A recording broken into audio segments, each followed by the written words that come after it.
unpack. We unpack.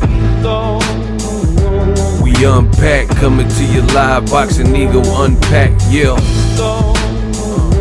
We unpack. We unpack.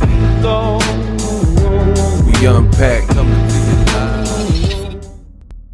I see we're gonna be on this subject for a while. Bill Haney exposes and leaks Shakur Stevenson. He posted some things, and I gotta talk about it. He's demanding a rematch for the fans, for the boxing public. Shakur versus Edwin de los Santos. That's what I want to talk about in this video. Stay tuned. What up, Fight World? It's your boy Ego, and I'm back with some more boxing. Now, I see I'm gonna be on this subject for quite a minute. Y'all won't let it go, so I gotta keep talking about it. So Bill Haney took to his social media, and I'm gonna read what he says. Shakur Stevenson, 2 minutes before he posted this, sent him a video clip of, I guess, him in training camp for Edwin de los Santos. I don't know exactly why. I don't know if Bill was taunting him or whatever, but Shakur, it looked like DM'd him some stuff. And Bill Haney says, Shakur, you just sent me this to me implying I'm spooked behind your talent. Nah, this ain't it, family. Come see me or TBE, Floyd Mayweather.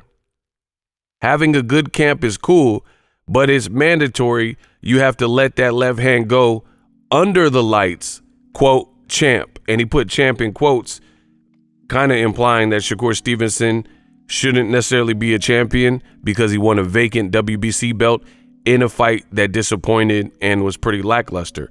And at the bottom, it says, rematch Edwin.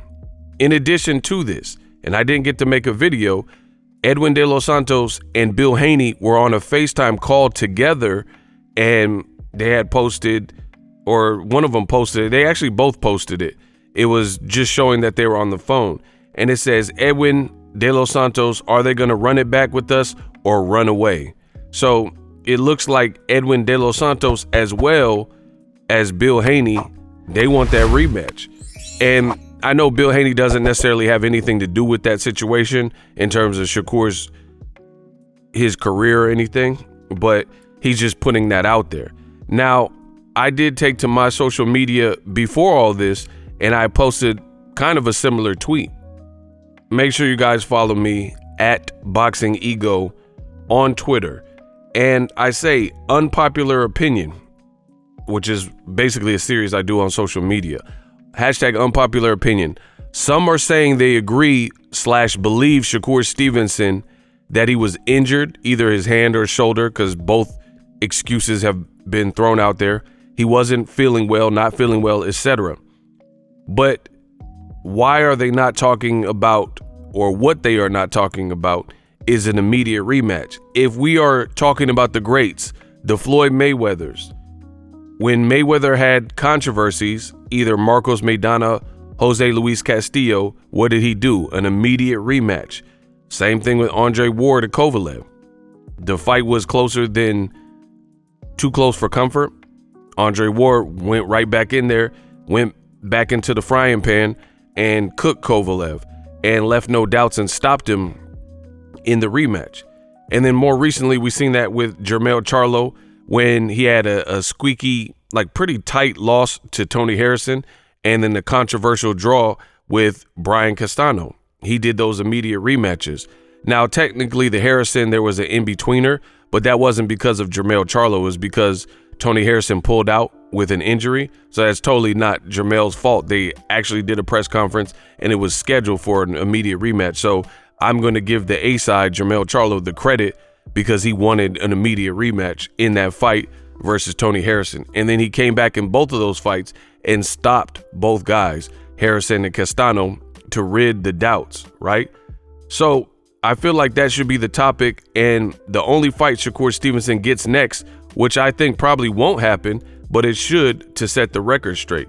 Now, you could call me old school, but I truly believe what I state on my channel.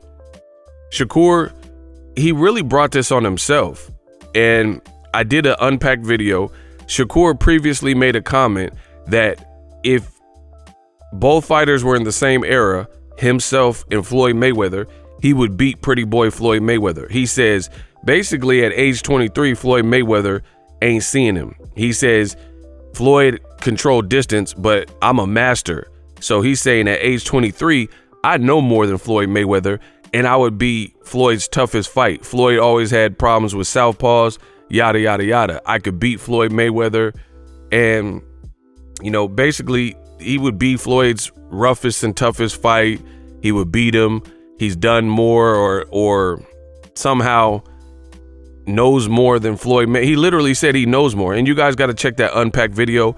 I'll probably try to put a card at the end of this video. But he basically said he would beat Floyd Mayweather, and skill for skill, he's further along at age 23 than Floyd was, which is rubbish if we're really being honest. Floyd has 6 title defenses by age 23, and he had beaten numerous names, including Gennaro Hernandez, rest in peace, Diego Corrales, rest in peace, Angel Manfredi, and the list goes on. And these guys are all ranked and could fight, all these types of things. If you watch the Gennaro Hernandez fight, Jim Lampley was on the call for that particular fight, and he was even questioning if Floyd Mayweather was ready. See, this is what I hate about boxing, is a lot of people don't know anything about boxing history. So if it's not their era, or they don't remember, or they have foggy memories, or whatever the case is, then they don't remember who these guys were when the fight took place. And that's very important.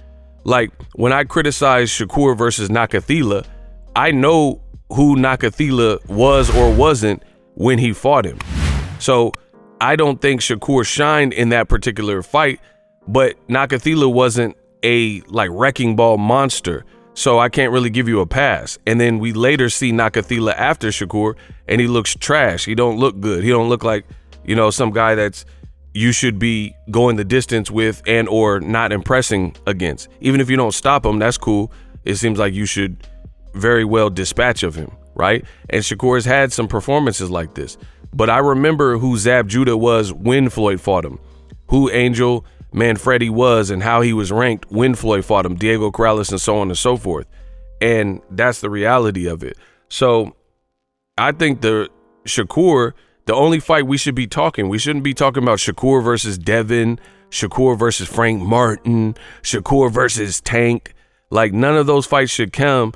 I think you have to, and maybe this is old school of me, you got to do what the greats did when there's controversies, when people are saying you lulled us to sleep, you bored us, you didn't impressively win the title versus Edwin de los Santos. You need to really run that back, right? Because there are people who are even saying, hey, I had Edwin de los Santos winning.